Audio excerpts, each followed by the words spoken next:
So when is an employee not an employee? The Labor Department is cracking down on businesses that call their workers independent contractors in order to deny them wages or benefits. Now, the issue historically is linked to low-paying jobs, but now it is really hitting the middle class, as John Blackstone reports.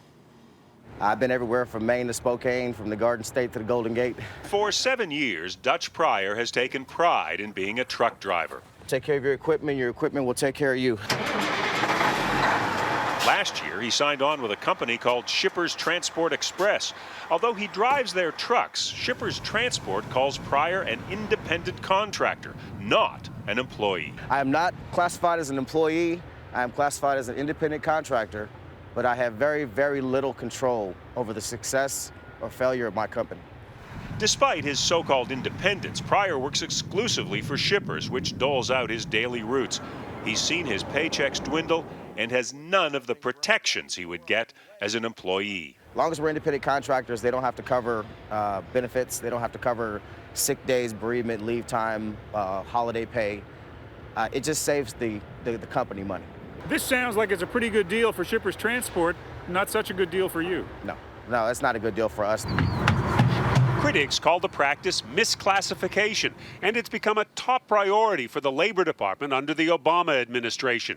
In 2011, the department collected more than $5 million in back wages on behalf of about 7,800 employees who'd been misclassified, a 500% increase over the amount collected in 2008.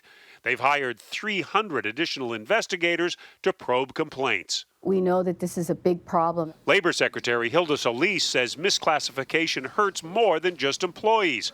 That's because companies that misclassify workers avoid paying taxes and such benefits as workers' compensation. These have astronomical impacts on local government, state government, and federal government. And it also hurts good, legitimate businesses that are playing by the rules and for employees that are being ripped off.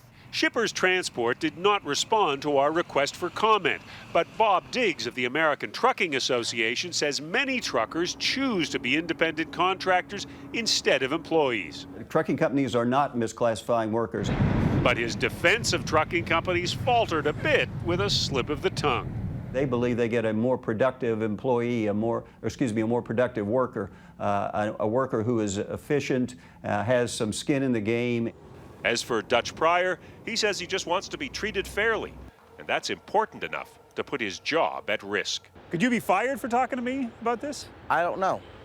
I honestly don't know, and I'm going to find out when this airs. My grandfather told me you stand for something or you fall for anything. So this is me standing up for what I believe in. John Blackstone, CBS News, Oakland.